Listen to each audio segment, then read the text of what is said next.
मैं हूं कामरान खान। मुल्क में सियासी हिजान ख़त्म होने का नाम नहीं ले रहा। पंजाब असम्बली को तहलील हुए 114, KP असम्बली को तहलील हुए 106 दिन हो चुके।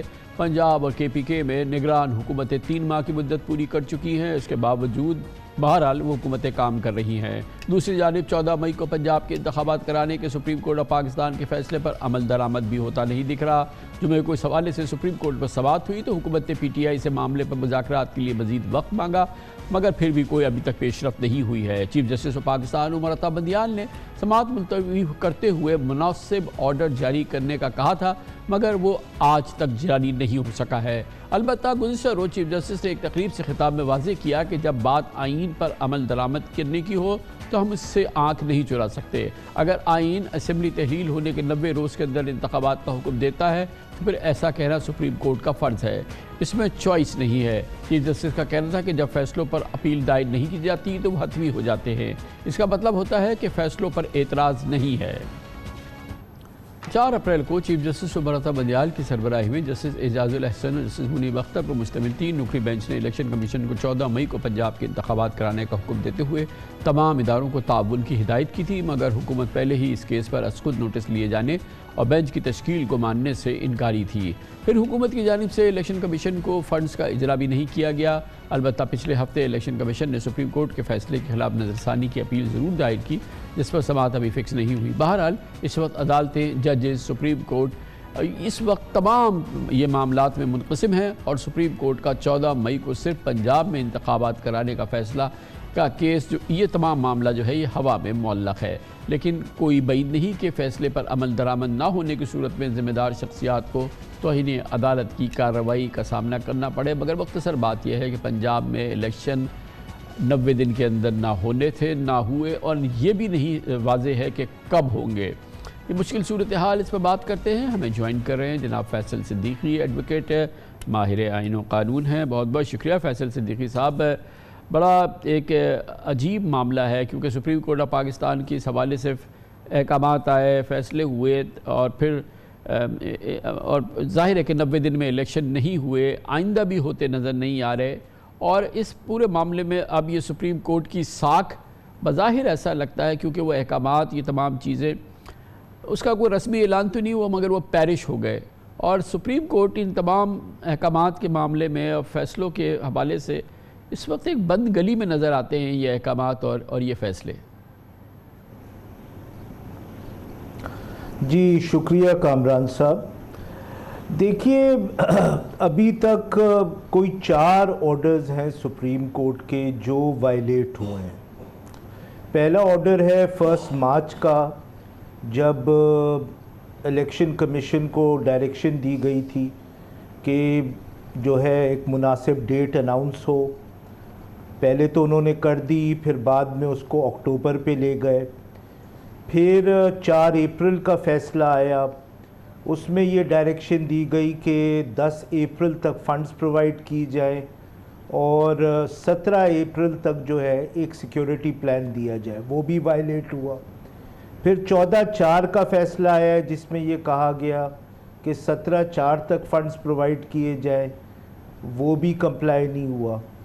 और फिर अल्टीमेटली 19/4 का फ़ैसला आया जिसमें कहा गया कि 27/4 तक फ़ंड्स प्रोवाइड किए जाए, और तो वो भी कंप्लाई नहीं हुआ। तो on the face of it, it is really a blatant violation of not 1 but 4 orders of the supreme court. अब इस पे सुप्रीम कोर्ट क्या कर सकता है और लगता क्या है होगा।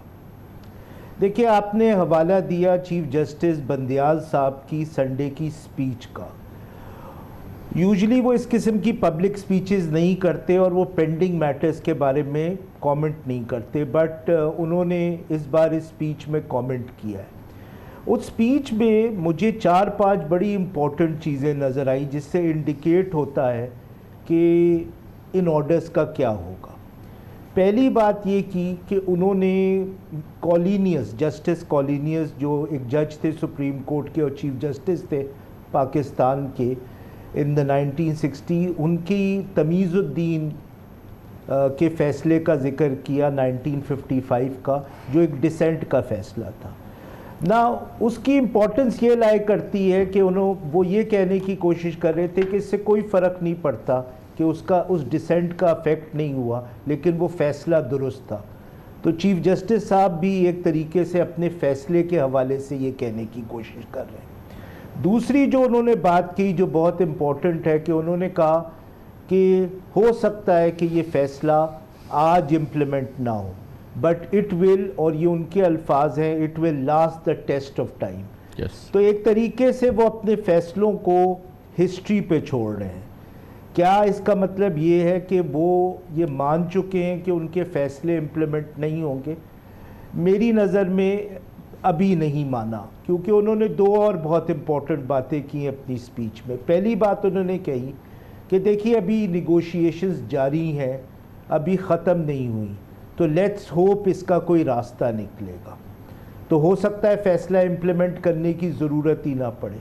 लेकिन फिर उन्होंने एक आखिरी बात बहुत इम्पोर्टेंट कही, वो ये कही कि हमारा फ़ैसला तो है, और यही उन्होंने लास्ट ऑर्डर में कहा है जो 27/4 का ऑर्डर है कि हमारा 4 अप्रैल का फ़ैसला इंटैक्ट है।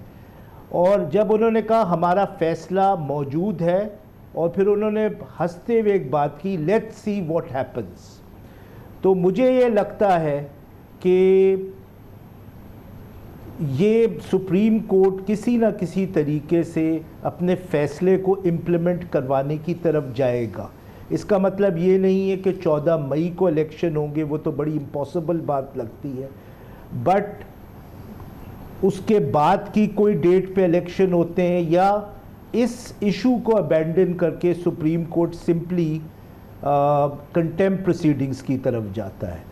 अब अगर वो नई डेट देते हैं और अपना फ़ैसला इन्फोर्स करने की कोशिश करते हैं, तो अपेरेंटली हुकूमत तो नहीं करेगी, और पार्लियामेंट भी अपोज कर रही है। बिल्कुल, मैंने इत्मीनान से आपकी गुफ्तगू सुनी फैसल सिद्दीकी साहब। मैं ये जानना चाह रहा हूँ कि अब इस पूरी सूरत हाल का, इन तमाम कैफियत का, ये 4 फ़ैसलों का जिनका आपने जिक्र किया, उस पर अमल दरामद ना होना, इसके असरात क्या होंगे आगे चल के सुप्रीम कोर्ट की साख पर, सुप्रीम कोर्ट के फ़ैसलों पर, और उस हवाले से जो भी उसका रद्द-ए-अमल आएगा उस पर क्या इसके असरात होंगे? तारीख़ इन फ़ैसलों को, जैसे उन्होंने कहा कि it will hold the test of time chief justice साहब ने, लेकिन तारीख़ इनको कैसे देखेगी और फिर इसके असरात क्या होंगे अदालती फ़ैसलों पर पाकिस्तान में?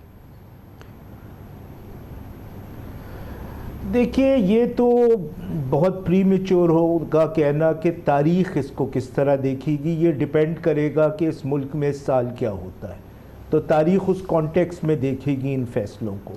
लेकिन ये आपका कहना बिल्कुल ठीक है कि देखिए, आप इन फ़ैसलों से एग्री करें या डिसएग्री करें, बट सुप्रीम कोर्ट का कोई भी फ़ैसला अगर रिपीटेडली डिफाई होता है, और एक फ़ैसला नहीं 4 फ़ैसले, चले पहले फ़ैसले को छोड़ दें, लोग डिबेट करते हैं कि वो 3-2 का फ़ैसला नहीं है, 4-3 का फ़ैसला है, बाकी 3 फ़ैसले तो मेजॉरिटी के नहीं, यूनानिमस फ़ैसले।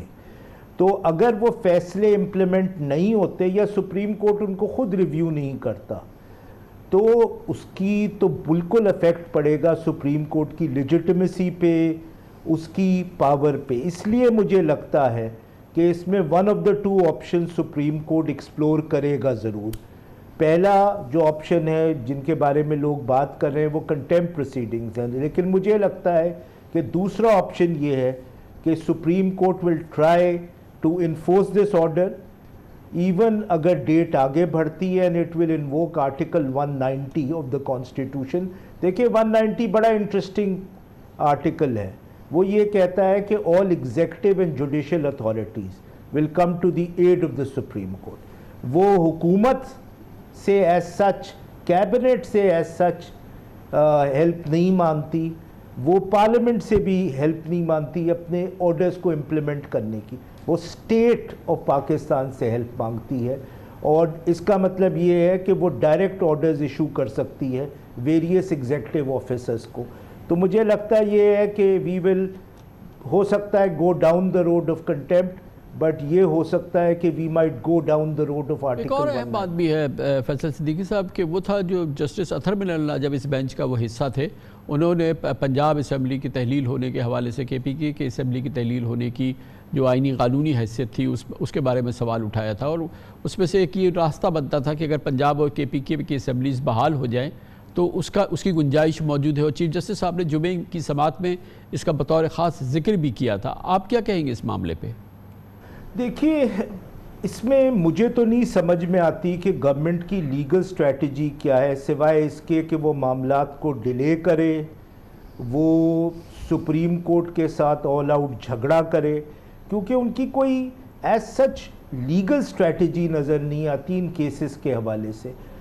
अब अतर मिनिल्ला साहब ने ये बड़ा इम्पोर्टेंट एक सजेशन दिया था, मेरा ख्याल था कि इसके ऊपर हुकूमत को बिल्ड ऑन करना चाहिए था, लेकिन विद ड्यू रिस्पेक्ट ये इतनी इनकॉम्पिटेंट लीगल टीम है हुकूमत की कि ना इन्होंने 1 मार्च के ऑर्डर का रिव्यू फाइल किया है, ना इन्होंने 4 अप्रैल के ऑर्डर का रिव्यू फाइल किया है।